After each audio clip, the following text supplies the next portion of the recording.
What's up, everybody? Welcome to the Pick Six Podcast, CBS Sports Daily NFL Podcast. I'm Will Brinson. I'm your host. It's Wednesday, July 29th. May I suggest something? One, that you recommend this podcast to a friend. Word of mouth goes a long way, so we appreciate that. Two, check us out on YouTube, youtube.com/pick6. If you listen to this podcast regularly, if you appreciate it, if you're one of the Pick Sixers or Pick Six Pack or whatever else they call it, go to youtube.com/pick6 and subscribe, even if you don't plan on watching it there, because it'll help us out. If you do plan on watching it there, guess what you can see? Pew, pew, pew, pew, pew, pew, pew. A Brady Quinn football show. Brady Quinn in the house. What's going on? Not much, Will. Look, I've missed the Pick Six podcast. I've missed you, buddy. I missed all the super friends as well. I have been hearing some things, though. I have been hearing that, unfortunately, this show has been going in a bad direction, my friend. So let me just say from the get-go of this show, I am here to bring hope, to bring optimism, because we're playing football, baby. Get ready for this season. They've got it all ready to go. College, NFL, we're going, all right? You can mark my words on that. Okay, so I don't think I've been scaring people so much as I've been maybe a little cooped up and perhaps venting my concerns. One guy got mad he's like, how dare you? Anyway, I'm not going to dive into that review, but I will say this. I don't think I've been pessimistic. I think I've been realistic.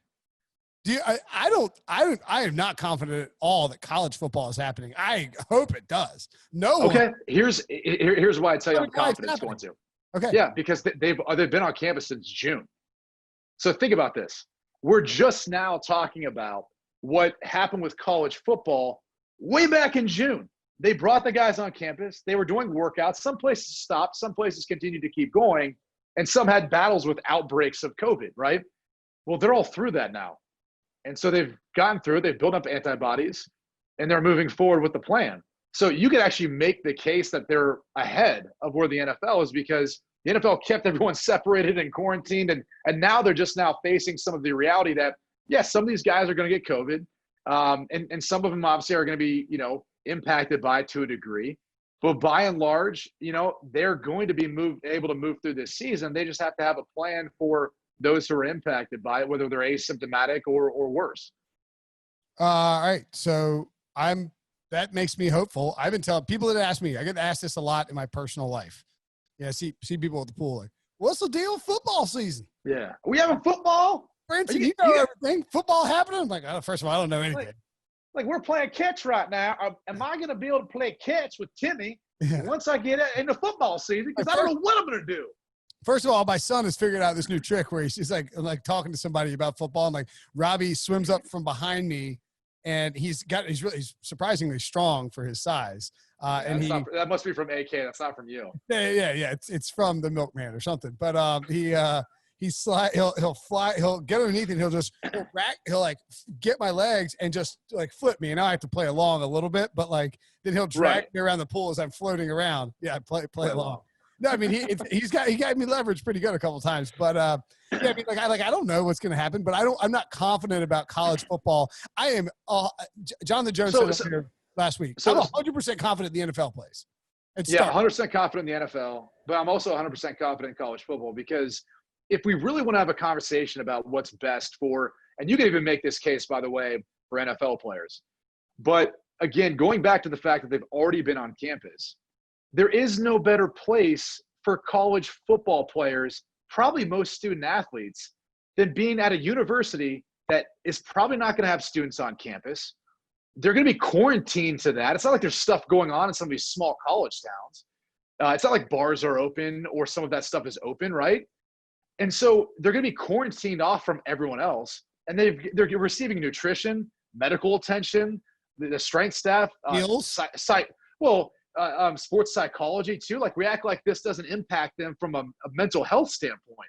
Where else are they going to receive that? Like, most of these players are better off being at campus in the university with their support group, as opposed to being at home where they're only going to potentially subject their loved ones or the people they're living with to the virus, and they might be getting in trouble by going out and so forth. So the idea that anyone wants to present to me that it's better for these guys to be quarantined at home is asinine, and it's stupid. And it's one of the reasons why, again, like, college football is going to play and the NFL is going to play. Are we going to have guys who test positive? Yeah. But this isn't, for the most part, an at-risk group. For those who are at risk, I think they should either opt out like they've been able to do in college football, or opt out, which they're able to do, and in some cases incentivized to do in the NFL right now. All right, well, let's talk about that because we saw, and I think this is why, you're a former player, former first-round pick. How many years did you play? 8, 10 in the elite? 8? Well, look at me. I see. Yeah. And by the way, people ask, "Where's Brady? Where's Brady? Where's Brady?" I said, "I don't know. Brady's a tremendous guy." I'll give you the answer. There's contractual obligations. I only have so many days, and because CBS, someone who will remain nameless because we don't like to name our coworkers on this podcast, someone screwed it up so badly that we didn't have Brady on here on a regular basis because this hypothetical person is too overeager and jammed Brady's days for the summer through May and June, and we lost him for a stretch, but now we got him back. Anyway, that's the reality. Nameless person. So we saw a bunch of Patriots players opt out. Okay, let me ask you this. When you saw the Patriots, actually, before we get there, I'm a little ahead of myself. When we talk about the opt-out, so if you're a high-risk opt-out, you can get a stipend. So like Star Lotulelei of the Bills had heart issues coming into college. Maurice, is it Maurice Hurst, who was out of Michigan? Maurice Hurst, yeah. Remember, he had the heart issue. So so somebody like that, if they wanted to opt out, they could get a $350,000 stipend with no offset. You get an accrued season, but your contract does toll just like it would for a voluntary opt-out. You don't get an accrued season, is the best of my knowledge. Contract tolls, you don't get an accrued season. That's right. Right. And the same thing with the voluntary opt-outs. You would get a stipend. In other words, they don't want to just throw you in the streets because you're saying, listen, man, it's for my family. But you will not get an accrued season. So you're losing one of the seasons you would play. That's kind of a tough spot to put players in, but guys are going to make choices based on their own decisions. So I'm curious about the Patriots. To see 6 guys opt out almost at the same time, to me, felt like Bill Belichick went to his team and said, listen, I will respect whatever it is you need to do. Some of you have different situations at home. Some of you have different personal medical situations. Do what you want to do, but I would love for you guys to let me know as soon as possible because the Patriots now have a huge leg up in terms of salary cap space and knowing what needs they have for their roster to go after remaining free agents. Does that make sense? It does make sense. I think it's a good theory. I think the other theory, though, is, you're reporting to training camp. Yeah. And so logically, today's the report date. And if you're going to report, but you're still on the fence, aren't you defeating the entire purpose, right? You're going into a facility that's going to have all these people around, 80 people in some cases, maybe 90, and you're subjecting yourself to potentially getting the virus by doing this. What would be the point of doing that? So, if you're going to opt out, I know they pushed the date to August 1st. Yeah. And they're talking about maybe delaying it even further. It's why? If you're going to show up for training camp, and mind you, they're not getting paid yet. You don't get paid till you actually start playing games, you make the team. And so why would you need to bump it back? I think I would say not to interrupt you, but to interrupt you, yes. But actually the argument would be the same as we have this deadline of today actually to sign up for virtual school for the fall semester of elementary school. And it's either, it's either plan B or virtual, whatever it is. Right. The further back they push that deadline, the happier I am personally, because the more knowledge I think you have about what is happening. Now it's more than likely not going to make a difference in our decision, but I guess that's the argument. It's if I'm opting, cause you're losing a ton of money by not playing. If you opt out and somebody pops up with a vaccine, can you opt back in? No, and that's part of the issue, right? Is you got to make a decision by this point in time. Now, is there going to be a vaccination by, let's say they push it back a week or two? No. Of course not. At earliest, I think Oxford Group had talked about having one by September. I think that was even a little bit advantageous thinking on their part. So we're not going to have a vaccine by then. Right. And again, to go back to we're finding more information. Again, what's going to change in 7 days, 10 days, 2 weeks? Nothing. Oh, the NFLPA will sign their agreement, but nothing will change. Right. Right. But all I'm saying is nothing's going to change as far as the conditions that they're working under, that they're going to be within. You're really only subjecting yourself and your family to the potential of getting the virus and yourself to injury risk. You're there practicing and running around doing different things. What is the point of that? I think any player who waits, it's well, you reported to camp and you got tested and you figured out you probably were negative at this point, because if you were positive, you'd be quarantined and at that point in time, I'm not sure. Maybe you can opt out, maybe you can't. But again, it doesn't make sense to wait until that particular date. So I think it's one of the reasons why you probably saw a lot of guys on the actual date in which they have to report to camp, because I'm not going to, like, knowing what's in the CBA, I'm not going to go ahead and subject my family and everyone to a potential risk if I'm on the fence about it. Like, I'm going to make a decision and say, okay, I'm not going to go. I don't want to have to live for the rest of the season based on the rules that they're putting forth, or, I've got a family member I'm concerned by. I mean, look, that's what Marcus Cannon had an pre-existing medical condition. He was one of the players who opted out. Dante Hightower just had a baby. Marcus Cannon, not Marcus Kennedy, right? Marcus Cannon, yeah. Fine. Yeah. Well, there's a Marcus. Oh, no, it's Maurice. Maurice Kennedy. Yeah, he's a cornerback. Played at Virginia. By the way, sorry, totally. I was just making sure. Marcus. Well, so let me quickly just go through case by case, and I think the different. I have a question for you. Would you play this season? 100% would play. 100% would play. And you have no reservations. You have 3 young daughters at home. Right, 3 under 4, which they're not in the at-risk category. So, but, I mean, it is something that you would. I mean, like, it is something that would go into your risk-reward weighting of it. Sure, and it was something that I'd factor in. But again, looking at the numbers, looking at the data. No, well, yeah, because again, I think if you're getting tested every single day, you'd be at the peace of mind of knowing, at least initially, and then depending on how they test throughout the course of it, whether or not you're going to be at risk. So I don't have any reservations. I'd go do it. Okay. But every player is going to have their own way of doing it, right? Marcus Cannon had a previous medical condition, much like you talked about with Star Lotulelei. So it makes sense why he'd want to opt out and not take on that risk. You've got Dante Hightower, Patrick Chung, who, again, and Hightower, both family situations that they're concerned by. And it could be a kid. It could be a relative. It could be their wife. Their wife could be the one pushing them, saying, I don't want you to go because I don't want to be subjected to that. Now, in the case of Danny Vitale, Najee Torin, who was on a futures contract, Brandon Bolden, those 3 guys, it's all interesting. And even Hightower to a degree, because he was going into the last year of his contract. And I do wonder that if I was a player who I felt like, I don't know if I'm going to make the roster. I don't have preseason games to showcase myself. I don't have the opportunity to prove it in a preseason game. And like for Brandon Bolden, look at the running back group. I mean, you got James White, Rex Burkhead. They just drafted Damian Harris. They've got a kid who's a college free agent that I love, and J.J. Taylor, who potentially could make the roster. And if I'm Dan Vitale, I'm thinking to myself, if Tom Brady was here, we're going to use a fullback a lot. If Tom Brady's not here, I don't see Cam Newton being under center a bunch. Probably in shotgun, probably with one running back. If I'm playing, it's probably because we're in goal line, short yardage, special teams. Like, maybe that's a decision that if Cam Newton's your guy, you're not going with a fullback as much anymore because your quarterback can run.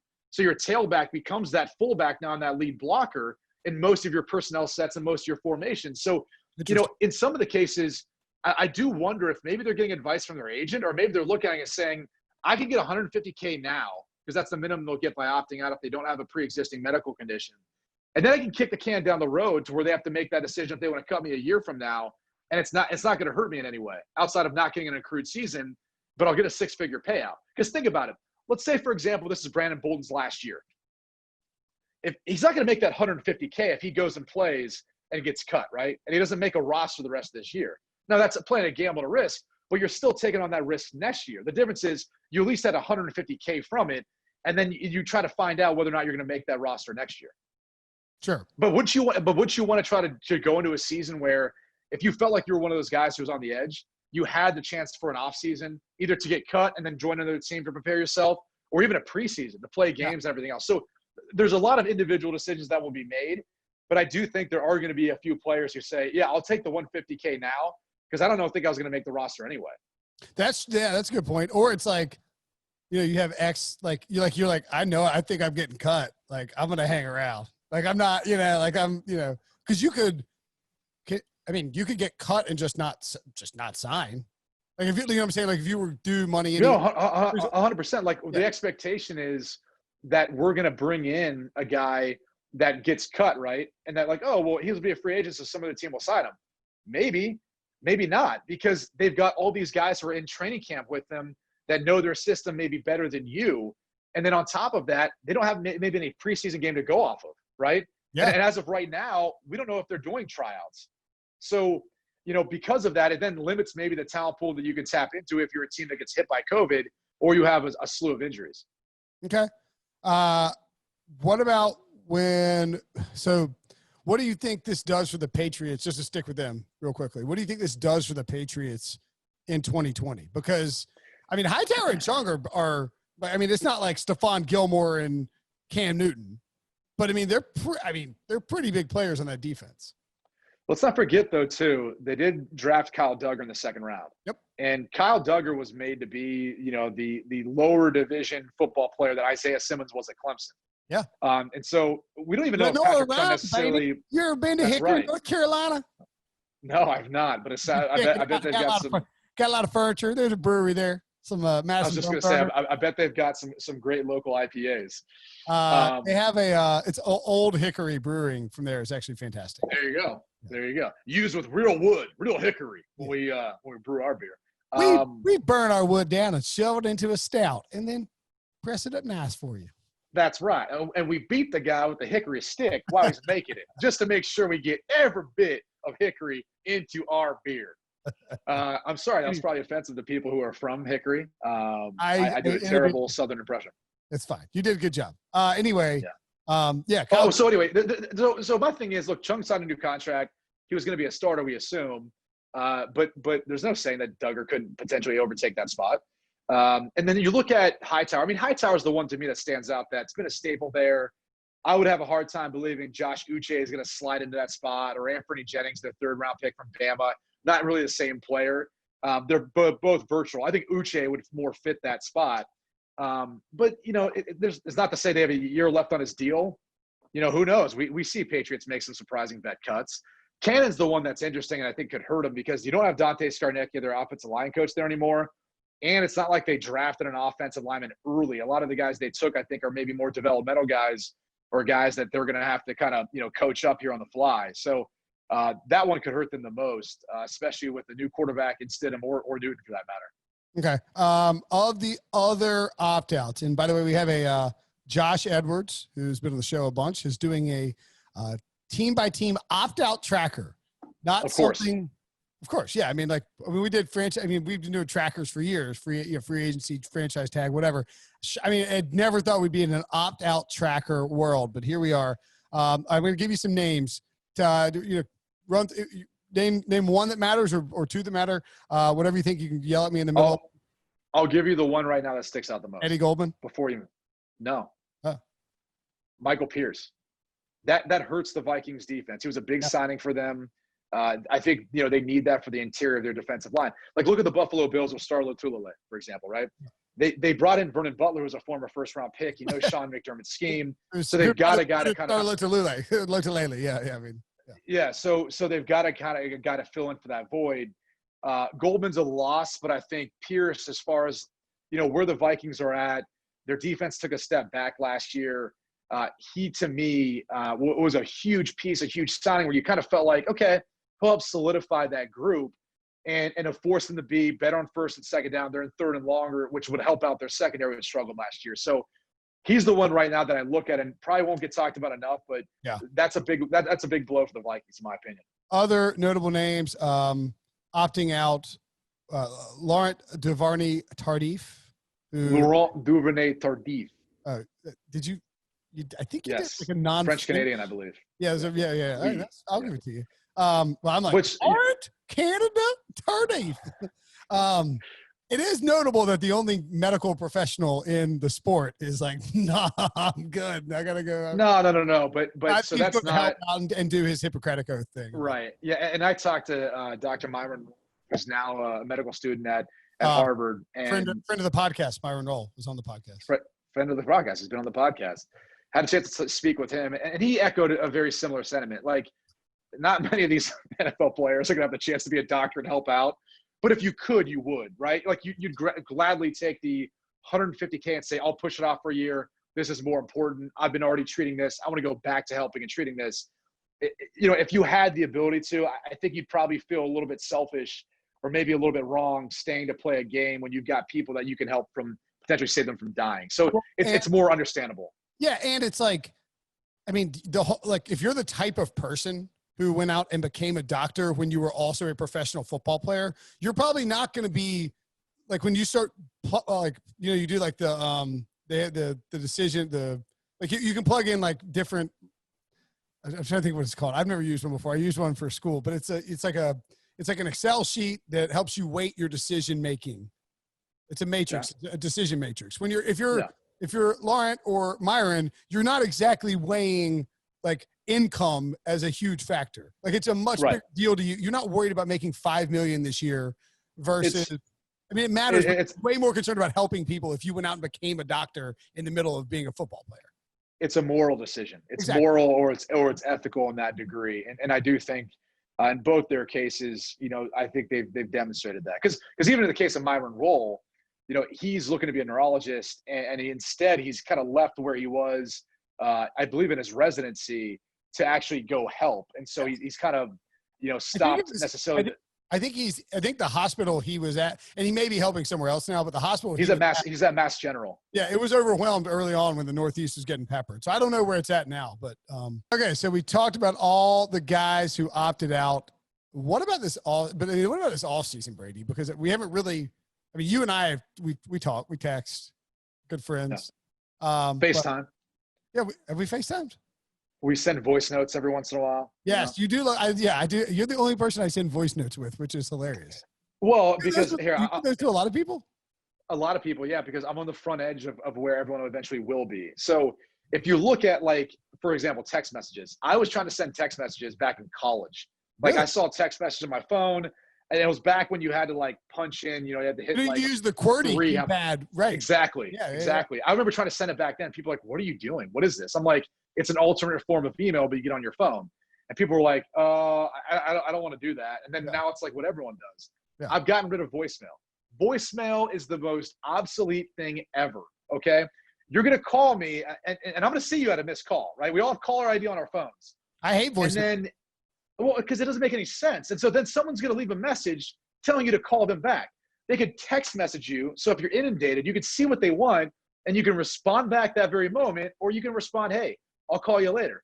But I don't need to waste time to then go call my voicemail or listen to a voicemail you left to then call you back, or I get information sooner via text message. So what does voice note accomplish?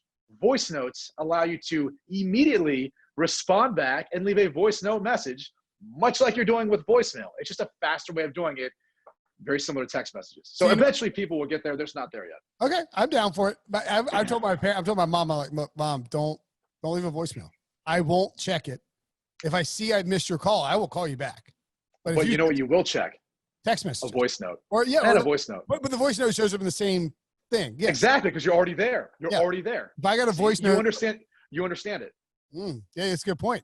Like if my mom sends me a text, she's like, "Hey, will you please call me?" And my dad's bad about this. He sends them. He's like, "Can you call me when you get a second?" You're like, "Oh my God, Lee's dead." My grandmother was like, "My grandmother's dead.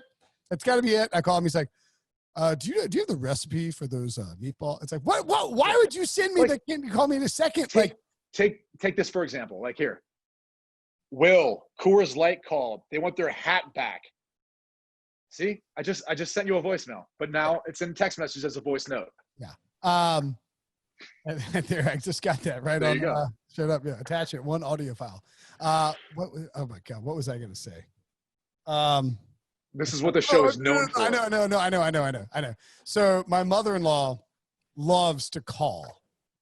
Like she calls her husband. Wonderful lady, by the way. Every time we talk, you tell me how much you love your mother-in-law. So you're a good son-in-law. Love her. But she calls my wife multiple times per day. She calls her husband a substantial number of times per day, which is not unusual. Really? Yeah. That's unusual.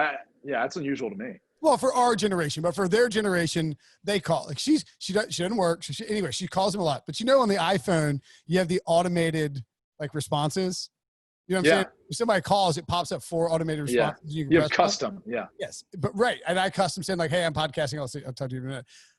One day we saw her text message thread with Carrie, who's my stepfather-in-law.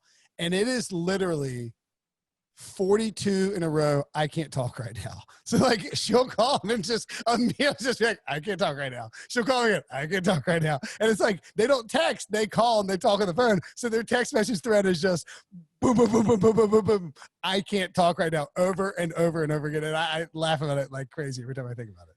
That poor lady. I mean, look, there's something to hearing someone's voice, the tone in which they speak with. Everyone's more Very hard all respectful. the time. Yeah. Everyone's more respectful when they talk, outside of leaving voice notes. That's right. Yeah, when you're talking trash about the hat I'm wearing, because I decided not to shower to play tennis this afternoon. Anyway, how does this? You drafted in 08, is that right? 07. 07. Okay, so you were in your physical prime at the 2011 lockout. Yeah. Like you were in the middle of your career in the 2011 lockout. How does all of this compare at all, if it does, to the 2011 lockout? No, it compares in the sense that you had to do everything on your own. A lot of times, and then you try to do things as much as you could as a team. And so for us in 2011, once the lockout hit, we had a new coach. Our offensive system was going to stay the same with my boy. But we ended up, ironically enough, contracting Lauren Lando, who's now the current strength coach in Denver, to work us out at Valor Christian. Valor Christian is well known there in part because Christian McCaffrey had played there. And Ed McCaffrey does a camp there. So that's where we would practice because we couldn't go to the facility. We couldn't work out. And so we'd go work out there. We'd go through running drills and so forth and conditioning. And then we'd go through our own individual drills. And so I would bring in the installs at that time. Adam Gase was our quarterback coach. So I'd pop on over to Goose's house and I'd go pick up whatever install we were missing out on, which, in retrospect was 100% illegal, but it was what it was. I was trying to compete for a job and obviously, Orton thought he was getting traded and Tim, was kind of hit and miss if he was going to be there. So I tried to take my opportunity to be there and lead those guys. But Brian Dawkins, I think, fronted the bill for it.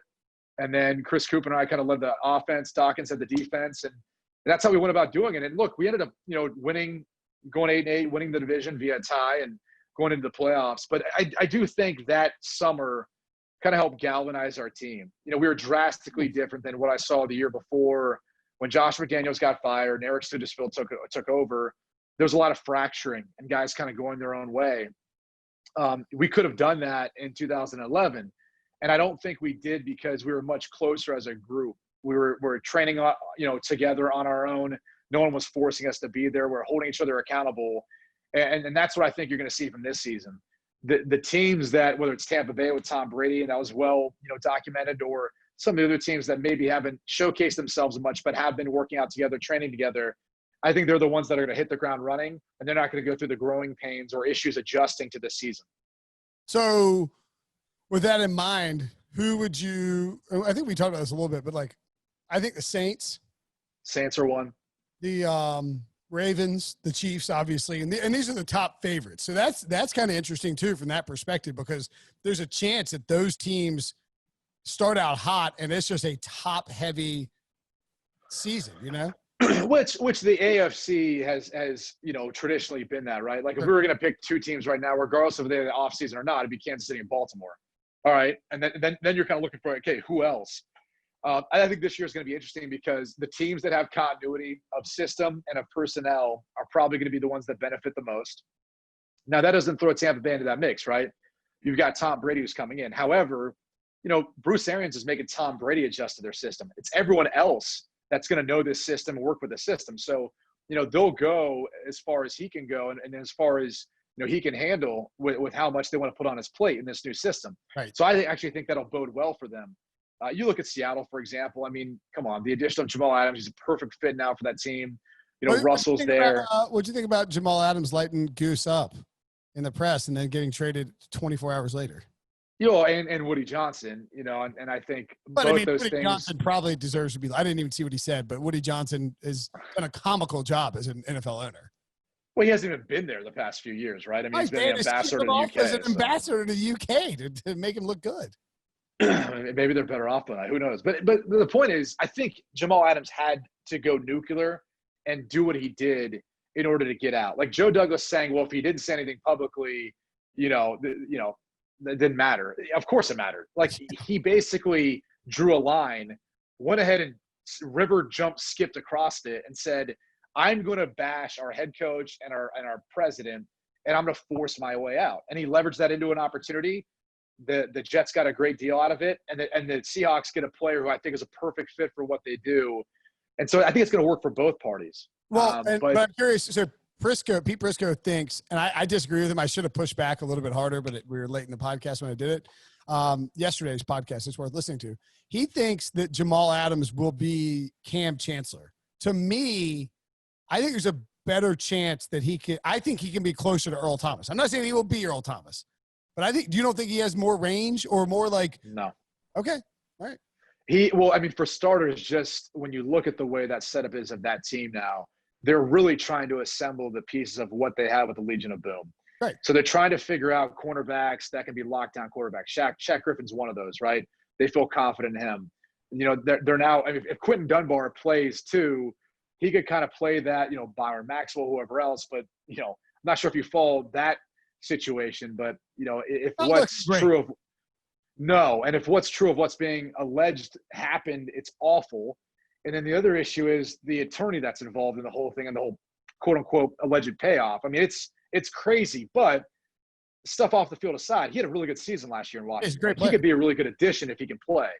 And then Jamal Adams would be the guy who plays more in the box. And really more so than that, and the reason why I say he's not going to be Earl Thomas, will be Cam Chancellor, is look what the Cardinals did in the draft.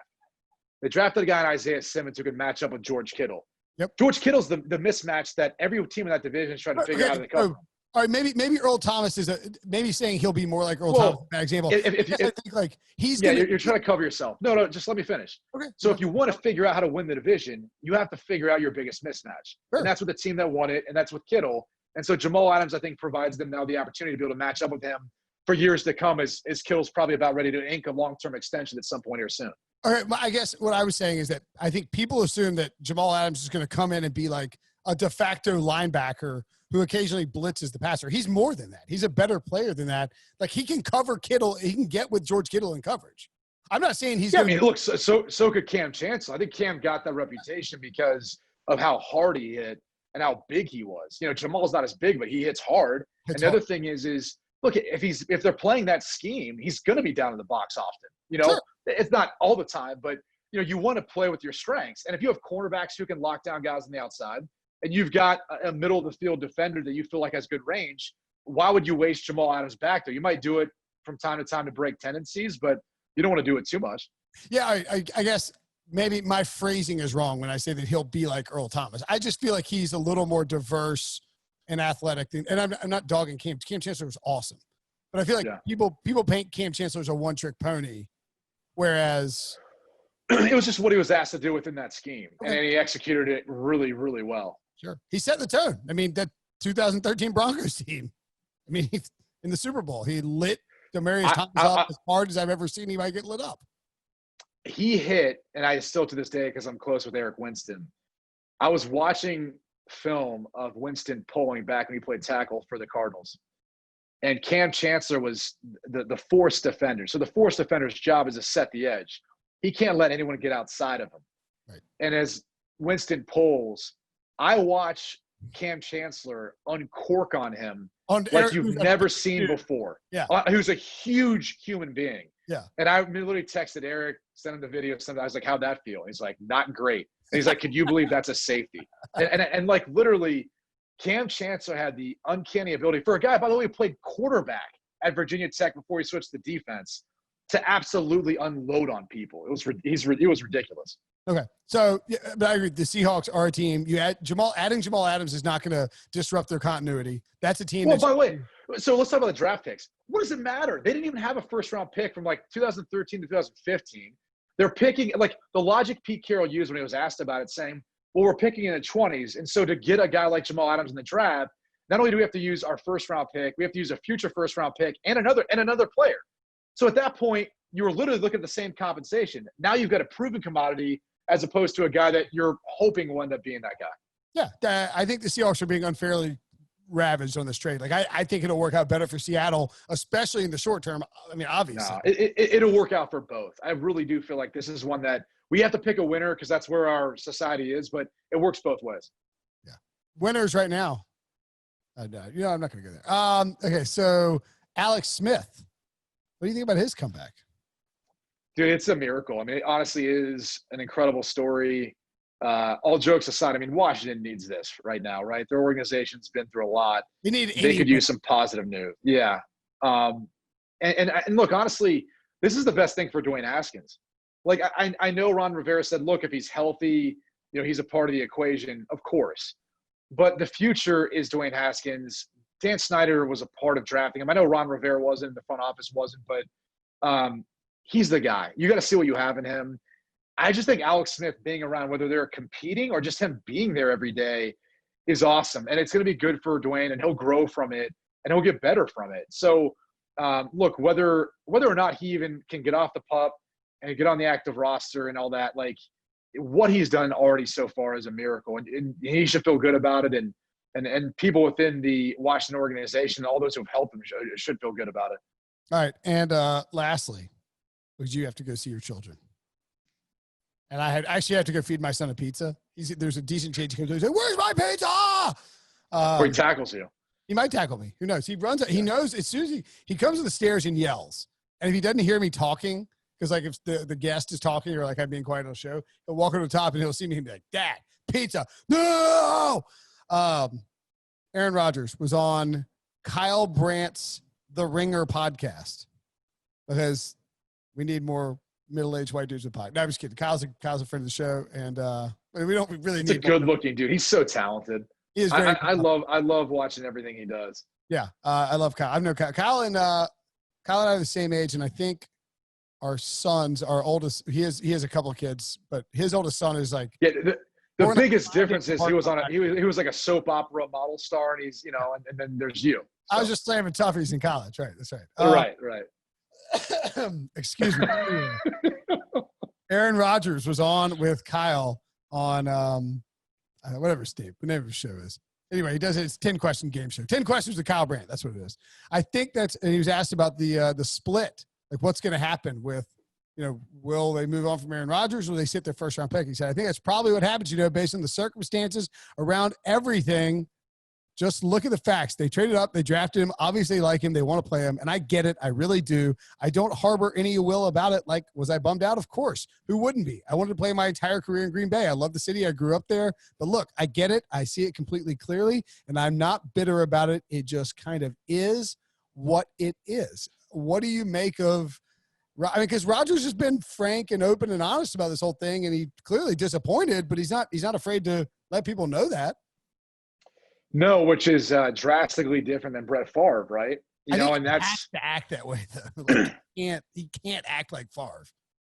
No. I mean, look, they're both being genuine to who they are, but I just think it's for Packers fans a big transition because you're watching this unfold, like how it did with Brett and Aaron, where like Brett was maybe more behind the scenes or just quiet altogether, or silent altogether, and Aaron, who was that guy, who was Jordan Love, is now going through it, but he handles it entirely different. He'd rather be just thoughtful and honest and not put out there anything that, would come back to bite him. And so the reality is this is his final year in Green Bay. And, it's tough because Devin Funchess has now opted out. He was a potential option. They had a wide receiver, aside from Devontae Adams, and obviously they didn't do much in the draft to help him. And so it becomes even more difficult where in a year where you thought they'd be loading up to get the best out of him and also prepare for the future, they do nothing about it. They just draft his replacement. And so it's just kind of odd considering how close they were to playing in the NFC Championship game and maybe playing a Super Bowl. And instead they acted like they were rebuilding. And so that to me is what's baffling on the outside. And honestly, I think this is a decision where, who knows what's going to happen this year for Aaron in Green Bay. He'll probably be playing somewhere else after this year. And I think Brian Gutekunst is, if this doesn't work out, man, he's going to be to blame for many, many years to come with how he potentially set this back. Yeah, it's interesting because Gutekunst and Matt LaFleur are like, if this completely blows up in their face, they're sort of letting Mike McCarthy off the hook a little bit for like 100% only winning one Super Bowl with Aaron Rodgers. Like all of a sudden it becomes okay because Ted Thompson and McCarthy and Mike Sherman, I guess, never got lit up for letting Brett Favre go while only winning one Super Bowl or only winning one Super Bowl with Brett Favre because you replace him with Aaron Rodgers, and so it's like, all right, well, you can't be that mad. I mean, but now it's like if it doesn't work out and Jordan Love bombs, whoo, Dangerous. And it's not even so much Jordan Love. It's just the way you're going about doing it. Like, while everyone is getting more speed, like look at what Denver did. Getting more speed, getting more play and talent on the outside to match up with like a Kansas City within your division. Like Green Bay is like, no, we need to run the football. Let's get a 255, 60-pound running back. Let's get a guy who can play more of like hybrid fullback, extra, off the ball tight end look. And you're going, wait, what? You're not getting any wide receivers? Like, you're just going to let Devontae Adams be double covered every single time? You really like Alan Lazard, huh? You really like him that much? Well, or Marcus Valdez-Scantling. And you can sell me on the theory of, well, we want to give them another year. We really feel like they're developing. How? You haven't had, there's no offseason. How are any of these guys going to develop? So where do you stand on Green Bay this year then? Well, I still think they're the best in that division because of Aaron. And I still think if you look at the top NFC teams, it's Green Bay, it's New Orleans, Tampa, it's San Francisco, Seattle. And then you're kind of saying, all right, like, who are we looking at in the NFC East? Are we really buying Dallas or Philly? Like, Philly added a lot to the roster. There's a lot of things that I think they need to go right. But those are their two teams. So, like, that's the mix of teams we're talking about. I think if we're being honest with ourselves, who have a legitimate shot of going to the playoffs and winning a Super Bowl, or at least getting to a Super Bowl. And that's what's disappointing, is that they had a chance to add to what they had and instead sort of kept their ceiling, feels like pretty much the same. Well, I guess I'd look at it this way. You lost to San Francisco almost the exact same way both times last season, right? And so instead of trying to counter them and saying, okay, let's do what Denver did, let's do what Philly did, let's draft a freaking wide receiver, let's sign some wide receivers, let's load up with speed. And so we can put up so many points on the board. Force Cisco to get out of their base defense so they can't just like blitzkrieg you with pass rushers. I mean, something. It's so forget that for that matter, right? Just be able to put up so many points that you overwhelm San Francisco, where like now Jimmy Garoppolo can't have a balanced attack. Now they can't run the football. They have to be in shotgun the whole time. Like, now you stress their offense because he looks across the field and goes, oh, I have to take that guy on. If you want to play a slugfest with San Francisco, good luck. You're playing into their hand. Yeah. It looks like that's what they're doing. They're trying to mimic what San Francisco is doing. It's like, you don't win that way. You win how Kansas City did, where, yeah, you might stink for 3 quarters, but when you have a special quarterback and special talent like Mahomes or Aaron Rodgers, dude, you give them all these weapons where you can come back at the end of a game like that, score quickly, and make some big plays. The game is set up for that, for that. Yeah. It's not set up to pound away, control the clock, and run the football. Also, you're Matt LaFleur. You're Kyle Shanahan's your mentor. You think you're going to outsmart him? Like, what are you going to you're going to beat him at his own game? No, like, your offense is creative, but it's not like his. I mean, it's not going to work. All right. It's a fun chat, Brady. I missed it, man. Thanks for having me on. I appreciate it. I have too. I will make sure and crack a toughie for you. Yes. You should shotgun one. I wouldn't crack it. I would shotgun it. I'll crack it on the side then with a key. I will crack it with a key on the side and shotgun it. Thanks as always, buddy. Good talking to you. Good talking to you, bud.